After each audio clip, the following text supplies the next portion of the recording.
나는 너무 억울해요. 이 국가가 내를 이렇게 만들었지 않습니까? 저거 양심 있고 법대로 한다면 바로 잡아야죠.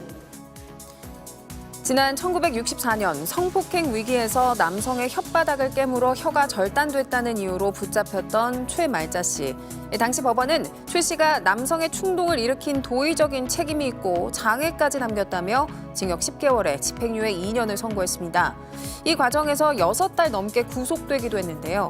정작 가해 남성은 강간 미수 혐의로는 재판조차 받지 않았습니다. 2020년 74살이 된 최 씨는 18살의 자신은 무죄였다며 재심을 청구했지만 이마저도 기각되고 말았고요. 하지만 최 씨는 포기하지 않았고 결국 어제 부산고법에서 기각 결정에 대한 항고를 인용했습니다.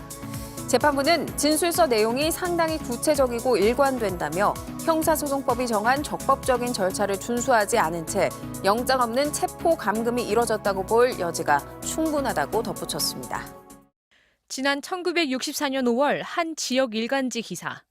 남성이 여성을 끌어안고 키스했는데 여성이 혓바닥을 깨물어 벙어리, 즉 언어장애인 신세가 됐다. 남성 측집에서 두 사람을 결혼시키거나 위자료 20만 원을 요구했다는 내용입니다. 최말자 씨는 그때 18살이었습니다.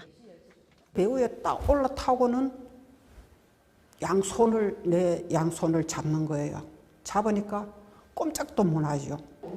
성폭행을 시도한 건 남성이었는데 검찰은 저항한 최 씨를 구속했습니다.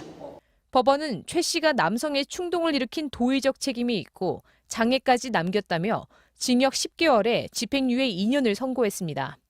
가해 남성은 최 씨 가족에게 행패를 부렸다가 징역 6개월에 집행유예 1년. 최 씨보다 처벌 수위가 낮았고 강간 미수는 재판조차 받지 않았습니다. 이 사건은 형법교과서에 정당방위의 대표 사례로 실렸지만 달라진 건 없었습니다. 저 가시나 교도소 갔다가 강박살이 살았다고 손가락질 하지요.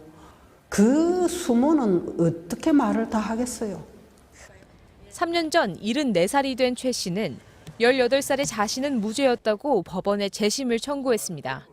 영구 장애가 남았다던 가해 남성이 병역심사에서 버젓이 1등급 판정을 받았고 검찰이 부당하게 6달 넘게 자신을 구속했다는 이유입니다. 하지만 1심과 2심은 당시 판결에는 문제가 없었고 기록도 사라져 불법 구금을 확인할 수 없다며 재심을 열지 않았습니다. 대법원에 사건이 올라온 지 1년하고 8달째. 최 씨와 여성단체들은 재심을 받게 해달라고 호소하고 있습니다. 나는 너무 억울해요. 이 국가가 내를 이렇게 만들었지 않습니까? 저거 양심 있고 법대로 한다면 바로 잡아야죠. MBC 뉴스 유교입니다.